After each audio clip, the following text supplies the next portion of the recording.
पिछली बार हमने सृष्टि और अदन से बाहर निकलने की बात की थी। हाँ। आज देखते हैं उसके ठीक बाद क्या हुआ। मतलब उत्पत्ति के अध्याय 4 और 5 में कहानी शुरू होती है केन और हाबिल से। हाँ, आदम और हव्वा के पहले 2 बेटे। बिल्कुल।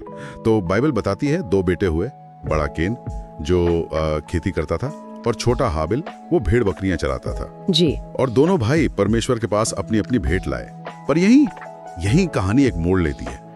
परमेश्वर ने हाबिल और उसकी भेंट पर तो ध्यान दिया, हाँ, पर केन और उसकी भेंट पर नहीं। और यहीं से मतलब पहली बड़ी त्रासदी होती है।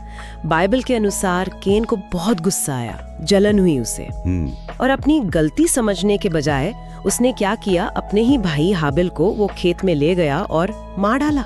हाँ, ये बाइबल में दर्ज पहली हत्या है और ये दिखाता है कि पाप कितनी तेजी से मतलब दुनिया में फैल गया था। फिर परमेश्वर का सामना होता है केन का, जैसे उसके माता पिता से हुआ था अदन में।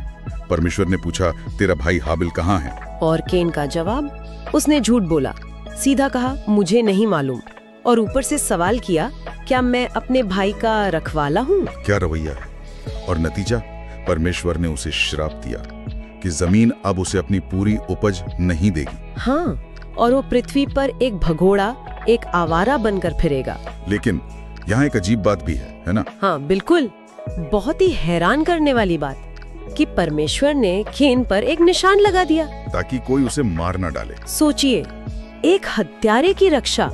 ये परमेश्वर के न्याय और उसकी दया का एक बड़ा ही अनोखा मेल दिखाता है। सजा तो मिली पर जान बख्श दी गई। ये सच में सोचने वाली बात है।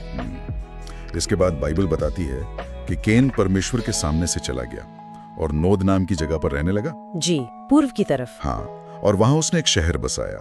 उसके वंश में फिर हुनरमंद लोग हुए। हाँ, ये भी दिलचस्प है।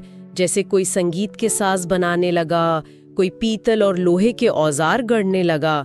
मतलब शहरी जीवन, सभ्यता का विकास दिखता है। लेकिन उसी वंश में फिर वैसे लोग भी आए। बिल्कुल, जैसे लेमेक।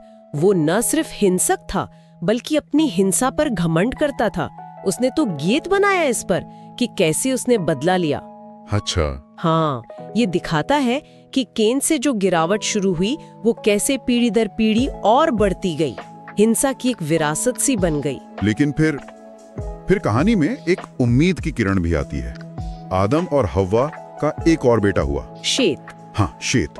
और बाइबल खास तौर पर कहती है कि शेत के बेटे एनोश के जन्म के बाद लोगों ने यहोवा से प्रार्थना करना शुरू किया। ये बहुत महत्वपूर्ण बात है। मतलब अंधेरे में एक रोशनी की तरह एक नई शुरुआत। सही। और ये हमें सीधे अध्याय 5 तक ले जाता है ना? बिल्कुल।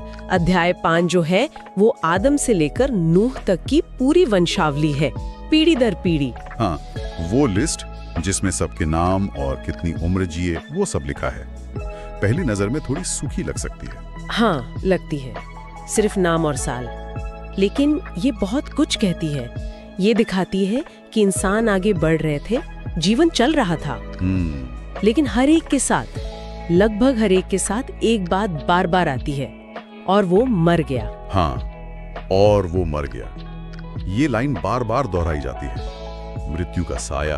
बिल्कुल, पतन का असर साफ दिखता है। मौत का शासन था। सब मर गए, लेकिन एक को छोड़कर, हनोक। हाँ, हनोक। उसके बारे में कुछ बिल्कुल अलग लिखा है। क्या लिखा है? लिखा है, हनोक परमेश्वर के साथ साथ चलता था, फिर वो लोप हो गया क्योंकि परमेश्वर ने उसे उठा लिया। कमाल है। मतलब वो मरा नहीं, उस पूरे और वो मर गया के दौर में ये तो एकदम अलग बात है। हाँ, ये एक असाधारण अपवाद है। शायद ये दिखाने के लिए कि परमेश्वर के साथ एक गहरा रिश्ता मौत के चक्र को भी तोड़ सकता है। एक आशा की झलक। और फिर ये अध्याय खत्म होता है नूह के जन्म पर। जी, और उसके पिता लिमेक ने उसका नाम नूह रखा, जिसका मतलब होता है आराम या चैन। अच्छा। हाँ, लिमेक को एक उम्मीद थी।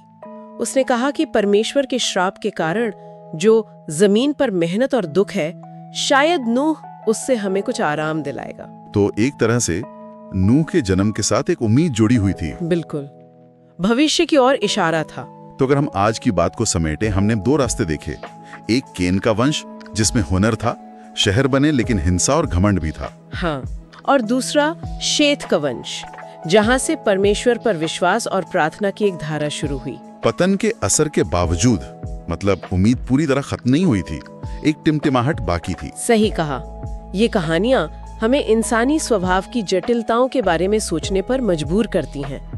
जलन, गुस्सा, हिंसा, लेकिन साथ ही विश्वास, आशा और परमेश्वर की दया भी केन और शेत की वंशावली जैसे दो अलग-अलग रास्तों को दिखाती हैं जो इंसानियत चुन सकती है। बिल्कुल।